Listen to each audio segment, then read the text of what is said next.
എന്തിനാണ് എൻ്റെ പ്രസംഗം മുഴുവൻ നിങ്ങളൊന്ന് എടുത്തു നോക്കണം. ഞാൻ നിലമ്പൂരിൽ പ്രസംഗിച്ചത് എന്താണെന്ന് ഞാൻ പറഞ്ഞത് വളരെ ക്ലിയറാണ്. ഒന്നുകൂടെ ഞാൻ പറയാൻ ആഗ്രഹിക്കുകയാണ്.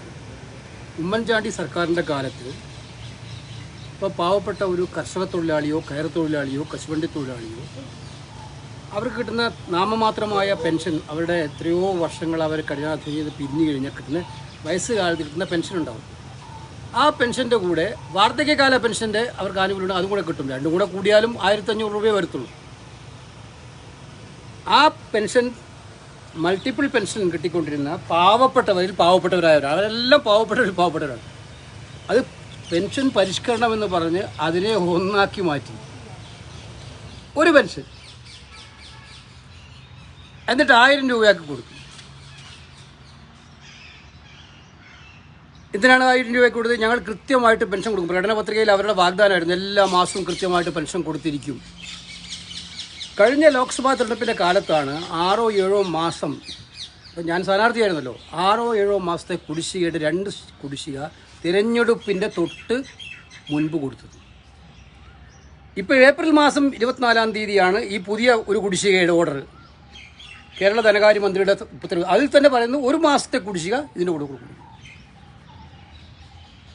ഈ വിഷയം ഞങ്ങൾ കഴിഞ്ഞ പാർലമെൻറ്റ് ഇലക്ഷൻ കാലത്ത് ഉന്നയിച്ചിരുന്നു, നിയമസഭകളിൽ പലപ്പോഴും ഉന്നയിച്ചിരുന്നു. അതിൻ്റെ ഭാഗമായിട്ട് പെൻഷൻ സാധാരണഗതിയിൽ കൊടുക്കുന്നുണ്ട്. പക്ഷേ കുടിശ്ശിക ഇപ്പോഴും ബാക്കിയാണ്. ആ കുടിശ്ശിക കൊടുക്കാനുള്ള അവസരമായിട്ട് ഇവർ കാണുന്നത് തിരഞ്ഞെടുപ്പ് കാലമാണ്. ആ തിരഞ്ഞെടുപ്പ് കാലത്ത് കൊടുക്കുന്ന കുടിശ്ശികയെക്കുറിച്ചാണ് നിങ്ങൾ ഇങ്ങനെയാണോ കാണുന്നത് എന്ന് ഞാൻ ചോദിച്ചത്. ഞാൻ കൃത്യമായിട്ട് പറഞ്ഞിരുന്നു, ഉമ്മൻചാണ്ടി സർക്കാരിൻ്റെ കാലത്ത് ഏറ്റവും പാവപ്പെട്ടവർക്കായി നൽകാൻ ഉദ്ദേശിച്ച ആ പെൻഷനെ നിങ്ങൾ പരിഷ്കരിച്ച് നടപ്പിലാക്കുമ്പോൾ ഈ പെൻഷൻ കുടിശ്ശികയ്ക്ക് എന്താണ് കുടിശ്ശിക കൊടുക്കാനുള്ള പ്രയോറിറ്റി എന്താണെന്നാണ് എൻ്റെ ചോദ്യത്തിൻ്റെ ഉദ്ദേശം. അതിനെ വളച്ചൊടിച്ച്, ആ ഒരു ഭാഗം മാത്രം വളച്ചൊടിച്ച് ഞാൻ ജനങ്ങളോട് കൈക്കൂലി വാങ്ങുന്നു എന്ന് പറഞ്ഞാൽ ഇത് ആർക്ക് വിശ്വസിക്കാൻ പറ്റുന്നു? മറുപടി പറയണം. കേരളത്തിലെ മുഖ്യമന്ത്രിയും മന്ത്രിമാരും മറുപടി പറയേണ്ട കാര്യമുണ്ട്. എത്ര കോടി കുടിശ്ശികയുണ്ട് നമ്മുടെ ക്ഷേമനിധി ബോർഡുകൾക്ക് കൊടുക്കാൻ? എല്ലാ ക്ഷേമനിധികളും പാവപ്പെട്ട തൊഴിലാളികളുടെ ക്ഷേമനിധിയല്ലേ? ഇപ്പോൾ പാവപ്പെട്ട തൊഴിലാളികൾ വർഗ പാർട്ടിയാണെന്നല്ല പറയുന്നത്. നമ്മുടെ ക്ഷേമനിധി ബോർഡുകളിൽ മാത്രം ഒരു സമ്പാദത്തിന് തയ്യാറാകും കൊടുക്കാനുള്ള കുടിശ്ശിക എത്രയാണ്?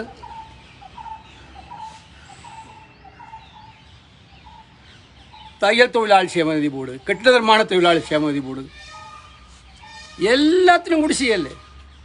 നെൽകൃഷിക്കാരന് അവൻ്റെ നെല്ല് വിറ്റാൽ കൊടുക്കാൻ പറ്റുന്നുണ്ടോ? നമ്മൾ എത്ര നാളായി ഇതിനോട് സമരം ചെയ്തത്?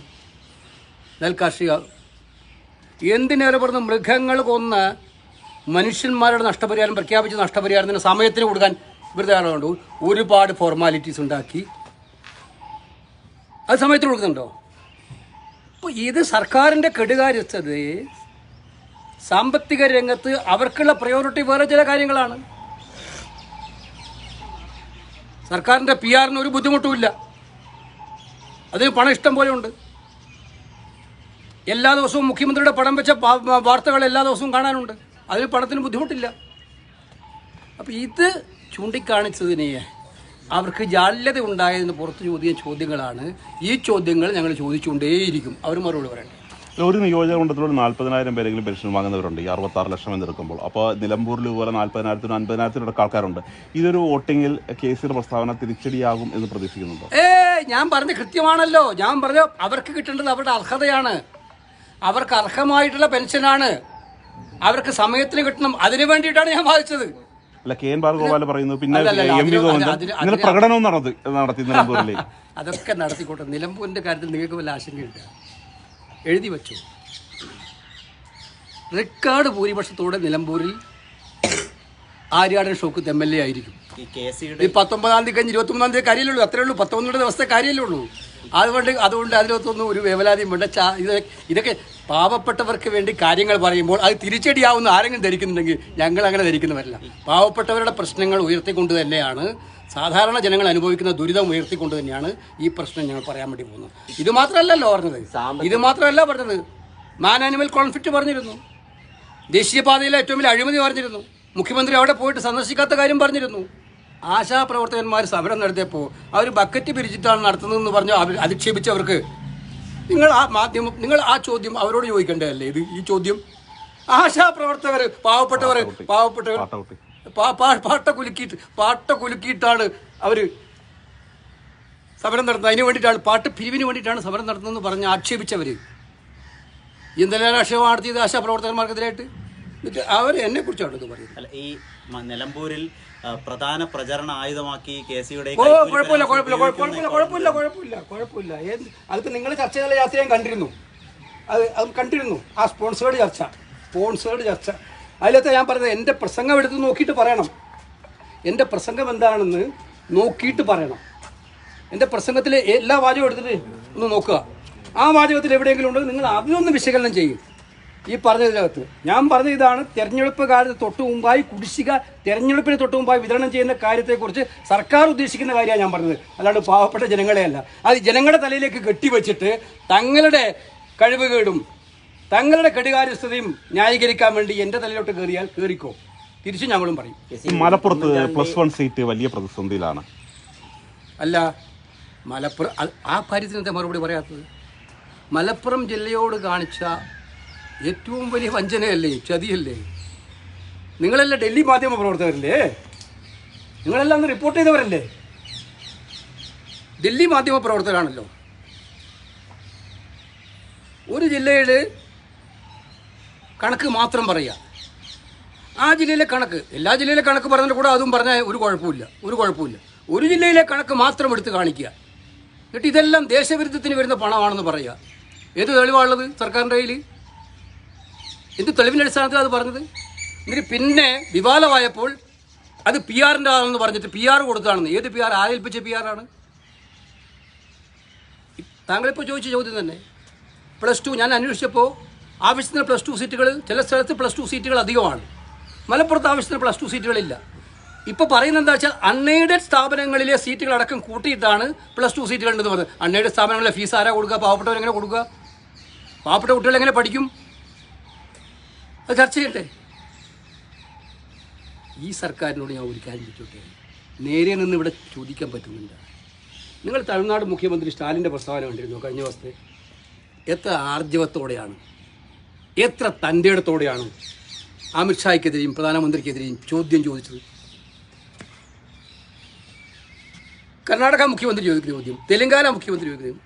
ഞാൻ വീണ്ടും പറയുന്നു, സ്റ്റാലിൻ്റെ ചോദ്യം 4 ദിവസം മുമ്പാണ് അത് വന്നത്. കേരളത്തിലെ ഇന്നിപ്പം നിങ്ങൾ മാധ്യമങ്ങൾ തന്നെ പറഞ്ഞ കുന്നുകൾ ഇടിച്ചിട്ടാണ് ഈ പാത ഉണ്ടാക്കാൻ പോയിരിക്കുന്നത്. വിദഗ്ധ സമിതിയുടെ കണ്ടെത്തലായിട്ട് മാധ്യമങ്ങളിൽ വന്നിരിക്കുന്ന വാർത്തയാണ്. എന്നിട്ട് ഇന്നലത്തെ വാർത്ത എന്താണ്? ദേശീയപാതയെല്ലാം കേന്ദ്ര ഗവൺമെൻറ് ചെയ്യുന്നതെല്ലാം ഭംഗിയായിട്ടാണ് ചെയ്യുന്നത്, എല്ലാം കാര്യങ്ങളും ഭംഗിയായിട്ടാണ് നടക്കുന്നത്, എല്ലാ കാര്യങ്ങൾക്കും ഒരു പ്രശ്നമില്ല, സമയബന്ധിതമായിട്ട് പൂർത്തീകരിക്കാൻ പറയുന്നു. ഇത്രയും വലിയ അവിടെ ഒന്ന് പോയി സന്ദർശിച്ചില്ല, ഇത്രയും വലിയ ക്രമക്കേടുണ്ടായിട്ട് പറയാൻ പറ്റുന്നില്ല. ഇപ്പം പിന്നെ ഫോറിൻ ഫണ്ടിൻ്റെ കാര്യം വന്നു. ഇന്നലെ ഞാൻ കേട്ടു നമ്മുടെ മുഖ്യമന്ത്രിയും മന്ത്രിമാരൊക്കെ ഇടുന്നുണ്ട്. അത് ചർച്ചാ വിഷയമല്ല. കേരളത്തിൽ കണ്ട കാര്യം എന്താണ്? കേന്ദ്രത്തോട് ഇത്ര പേടി? PSC ചെയർമാൻ പറഞ്ഞ അതേ ഗൗരവത്തോടുകൂടി CM ഗഡ്കരിയോട് പറയില്ല എന്നാണ് നമുക്ക് ലഭിച്ചിരിക്കുന്ന വിവരം. അല്ല, അത് ഇന്നലെ വന്നല്ലോ, മാധ്യമങ്ങളിൽ വന്നത് ഞാൻ കണ്ടതാണ്. കാരണം അവർ PSCയുടെ മുമ്പിൽ വന്ന റിപ്പോർട്ടാണ്, ഡിസൈൻ ഫെയിലിയർ ആണെന്ന് കൃത്യമായിട്ടും ട്രാൻസ്പോർട്ട് സെക്രട്ടറി പബ്ലിക് അക്കൗണ്ട്സ് കമ്മിറ്റിയുടെ മുമ്പാകെ വന്ന റിപ്പോർട്ടാണ്. അത് രേഖകളിലുണ്ട്. ഡിസൈൻ ഫെയിലിയർ ആണ്. അത് ചോദ്യം ചെയ്യാൻ എന്താ പേടി? ഇന്ന് ഗഡ്കരി കാണുമ്പോൾ അത് ചോദ്യം ചെയ്യുന്നു. അത് ഞാൻ ചോദിക്കാൻ നമുക്ക് കണ്ടറിയാം. അല്ല, അങ്ങനെയല്ല, ഞാൻ കണ്ട ബ്രീഫിംഗ് അതല്ല. വേഗ നിർമ്മാണം അങ്ങനെയാണ് കണ്ടത്. അത് വാസ്തവമാണോ ഇല്ലോ അവർ വ്യക്തമാക്കി. അങ്ങനെയല്ലേ? സമയബന്ധിതമായി തീർക്കുന്നതൊന്നും ആർക്കും വിരോധമില്ല. ഈ പറയുന്ന കൊള്ളക്കാർക്ക് കൊള്ള ചെയ്യാനും നമ്മുടെ നാടിൻ്റെ ഏറ്റവും വലിയ തകർച്ചയിലേക്ക്, ജനങ്ങളുടെ ജീവന്റെ സുരക്ഷയെ ബാധിക്കുന്ന പ്രശ്നത്തിലേക്ക് പോകാനും അനുവദിച്ചുകൊണ്ടാണോ സമയബന്ധിതം? ജീവൻ സുരക്ഷ നമ്മൾ ചോദിക്കട്ടെ, കൂരിയാടെ അപകടം ഇത് പൂർത്തിയാക്കിയിട്ടായിരുന്നു ഉണ്ടായിരുന്നെങ്കിൽ എന്തായിരുന്നു കാഷ്വാലിറ്റി? ഇതൊരു പൂർത്തിയാക്കിയ സമയത്താണ് ആ റോഡിലൂടെ പോയിരുന്നെങ്കിൽ എന്തായിരിക്കും അവിടുത്തെ കാഷ്വാലിറ്റി? അപ്പോൾ സുരക്ഷ നോക്കാതെ അവർ തന്നെ സമ്മതിക്കുന്നുണ്ട് ഡിസൈൻ ഫോൾട്ടാണെന്ന്. അവർ തന്നെ ഇതിനകത്ത് വളരെ ഗുരുതരമായ പ്രശ്നങ്ങൾ ഉണ്ടായിട്ടെന്ന് സമ്മതിക്കുന്നുണ്ട്. അപ്പോൾ സമയബന്ധിതമായി തീർക്കുന്നവരെ അതിൻ്റെ അർത്ഥം എന്താണ്? ഇന്ന് വരെ അവരാരും കേന്ദ്രമന്ത്രിയോട് പറഞ്ഞിട്ടില്ല. ദേശീയപാത അതോറിറ്റി കേരള ഗവൺമെൻറ് ആവശ്യപ്പെട്ടിട്ടല്ല അവിടെ വന്നത്, PSC ആവശ്യപ്പെട്ടിട്ടാണ് വന്നത്. ഈ PSCയുടെ റിപ്പോർട്ടുകളിൽ നിന്ന് മനസ്സിലാവുന്നതേ ഈ അവിടുത്തെ സംസ്ഥാന സർക്കാരിന് എന്തെങ്കിലും ഒരു പങ്ക് ഇതിലുണ്ട് എന്നൊരു സംശയമുണ്ട്. കാരണം ഇതിന് ഉത്തരവാദിത്തപ്പെട്ട കുറേ ഉദ്യോഗസ്ഥർ അവിടെ ഉണ്ട്. സംസ്ഥാന സർക്കാരിന്റെ ജീവൻ അല്ല, സംസ്ഥാനത്ത് ഇപ്പം ഇത് ആകാശത്തൂടെ ഒന്നുമല്ലോ പണിയുന്നത്, നമ്മുടെ സംസ്ഥാനത്തെ ഭൂമിയിലൂടെയല്ലേ, നമ്മൾ കൊടുത്ത ഭൂമിയല്ലേ. ഇതിനകത്ത് കോർഡിനേഷൻ കമ്മിറ്റികളുണ്ട്, എഗ്രിമെൻ്റ് ഉണ്ടായിട്ടുണ്ട്. സ്റ്റേറ്റ് ഗവൺമെൻറ്റും കേന്ദ്ര ഗവൺമെൻറ്റും തമ്മിൽ എഗ്രിമെൻ്റ് ഉണ്ട്, NHAI തമ്മിൽ എഗ്രിമെൻ്റ് ഉണ്ട്. ആ എഗ്രിമെൻ്റ് അനുസരിച്ച് കേരള ഗവൺമെൻറ് ചെയ്തു കൊടുക്കേണ്ട ഒരുപാട് കാര്യങ്ങളുണ്ട്. ആ ചെയ്തു കൊടുക്കേണ്ട ഒരുപാട് കാര്യങ്ങൾ ചെയ്യുമ്പോൾ നമ്മുടെ നാടിൻ്റെ പ്രശ്നങ്ങൾ അവരോട് പറഞ്ഞു കൊടുക്കേണ്ട ഉത്തരവാദിത്തം ആർക്കാണ്? അത് ചെയ്യട്ടെ. ഈ ആം ആദ്മി പാർട്ടി ഇപ്പോൾ ഇന്ത്യ സഖ്യത്തിന്റെ ബന്ധം ഉപേക്ഷിക്കുകയാണല്ലോ. 2024 മാത്രമുള്ളൊരു സംവിധാനം അല്ല, അതിനകത്ത് അവരുടെ നിലപാട് എന്താണെന്ന് എനിക്കറിയില്ല. പക്ഷെ അവരും ഞങ്ങൾ ഉദ്ദേശിച്ച അതേ രീതിയിൽ കത്ത് കൊടുക്കുന്നതെന്നാണ്. അതിപ്പോൾ ചിലർക്ക് ചിലയിടങ്ങളിൽ ചില പ്രശ്നങ്ങളുണ്ടാകുമല്ലോ. ഞാൻ പറഞ്ഞില്ലേ, ഇപ്പോൾ കേരളത്തിൽ ഞങ്ങൾ ഇവിടെ ഒപ്പിടുന്നവർ കേരളത്തിൽ ഒന്നിച്ച് അങ്ങോട്ട് പോരാടുകയല്ലേ. അത് ദേശീയ തലത്തിൽ ഒരു തെരഞ്ഞെടുപ്പ്, പാർലമെന്റ് തിരഞ്ഞെടുപ്പ് വരുമ്പോൾ ഉണ്ടായിട്ടുള്ള സംവിധാനമാണ്. പക്ഷേ സുപ്രധാനമായ വിഷയങ്ങളിലെല്ലാം ഒന്നിച്ച നിലപാടെടുക്കാറുണ്ട്. എല്ലാ പ്രധാനപ്പെട്ട പാർട്ടികളും ഒപ്പിട്ടിരിക്കുന്നതാണ്. എല്ലാ പ്രധാനപ്പെട്ട പാർട്ടികളും അവരുടെ നേതാക്കന്മാർ ശക്തമായി നിൽക്കാത്തതുകൊണ്ടാണ് BJP വളർന്നുകൊണ്ടിരിക്കുന്നത്. അതുകൊണ്ട് അല്ല, അതൊക്കെ അവർ പറഞ്ഞോട്ട് ഈ രാഹുൽ ഗാന്ധിയുടെ നരേന്ദ്ര സറണ്ടർ, അതിപ്പോൾ BJP വലിയ രീതിയിൽ രാഹുൽ ഗാന്ധിക്കെതിരെ കോൺഗ്രസിനെതിരെ എല്ലാം വലിയ രീതിയിലുള്ള പ്രചാരണം നടത്തുന്നു. അത് അവർ പ്രചാരണം നടത്തിക്കോട്ടെ, നമ്മളല്ലല്ലോ പറഞ്ഞത്. CDSന്റെ പ്രസ്താവന ഇന്നലെ വീണ്ടും റിപ്പീറ്റ് ചെയ്തല്ലോ CDS. നിങ്ങളിത് രാഹുൽ ഗാന്ധിന്റെ തലയിലോട്ട് എന്തിനാ വരുന്നത്? അല്ല, അതെന്താ ചോദിക്കാത്തത്? നിങ്ങൾ മന്ത്രിമാരോട് ചോദിക്കാത്തത്? ഇത്രയേറെ സിംഗപ്പൂരിൽ പോയി CDS പറഞ്ഞു, ഇന്ത്യയിലല്ല പറഞ്ഞു. രാഹുൽ ഗാന്ധി വിദേശത്ത് പോയി പറഞ്ഞു എന്നാ പറഞ്ഞത്. ഇന്ത്യക്ക് പരാജയങ്ങൾ ഉണ്ടായിട്ടുണ്ട് എന്നും ഇന്ത്യക്ക് പ്രയാസങ്ങൾ ഉണ്ടായിട്ടുണ്ടെന്നും പറഞ്ഞത് വേറെ ആരുമല്ല, CDS പറഞ്ഞത്. ഏറ്റവും ഉന്നതനായിട്ടുള്ള സൈനിക ഉദ്യോഗസ്ഥനാണ് പറഞ്ഞത്. പിന്നെ ട്രംപാണ് 10 പ്രാവശ്യം പറഞ്ഞത്. ട്രംപിനെന്താ നരേന്ദ്രമോദി രാഹുൽ ഗാന്ധിക്കല്ല മറുപടി കൊടുക്കേണ്ടത്, അമേരിക്കൻ പ്രസിഡന്റ് ട്രംപിനാണ് മറുപടി കൊടുക്കേണ്ടത്. ട്രംപ് പല പ്രാവശ്യമായിട്ട് റിപ്പീറ്റ് ചെയ്തുകൊണ്ടിരിക്കുകയാണത്. ഞാനാണ് തീർത്തത്, ഞാൻ വിളിച്ചു, വൈസ് പ്രസിഡന്റ് വിളിച്ചു, മധ്യസ്ഥം പറഞ്ഞു, അപ്പം തീർത്തു.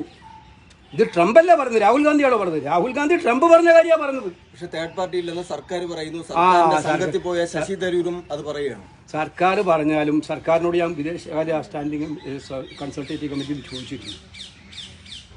അപ്പോൾ എന്തുകൊണ്ടാണ് തേർഡ് പാർട്ടി ഇല്ലെങ്കിൽ എന്തുകൊണ്ടാണ് അമേരിക്ക ഇത് പറഞ്ഞുകൊണ്ടേയിരിക്കുന്നത്? പറയുന്ന അമേരിക്കക്കെതിരെ വിദേശകാര്യ മന്ത്രിയോ പ്രധാനമന്ത്രിയോ എന്തുകൊണ്ടാണ് പ്രതികരിക്കാത്തത്? ആ ചോദ്യത്തിന് ഉത്തരം പറയണ്ടേ? ശരി, നിങ്ങൾ പറയുന്നുണ്ട്, പക്ഷെ അത് എല്ലാ ദിവസവും അദ്ദേഹം ആവർത്തിച്ചുകൊണ്ടിരിക്കുകയല്ലേ, അത് പറയണ്ടേ? പ്രാദേശിക വികസന പ്രവർത്തനങ്ങൾക്ക് വേണ്ടി തദ്ദേശ ഭരണ സ്ഥാപനങ്ങൾ ഫണ്ട് പിരിക്കണമെന്നുള്ള ഒരു സർക്കുലർ കഴിഞ്ഞ ദിവസം സർക്കാർ ഇറക്കിയിരുന്നു. അതിലെന്താണ് പ്രതികരണം? അല്ല, അതേക്കുറിച്ച് ഞാൻ പഠിച്ചിട്ടില്ല.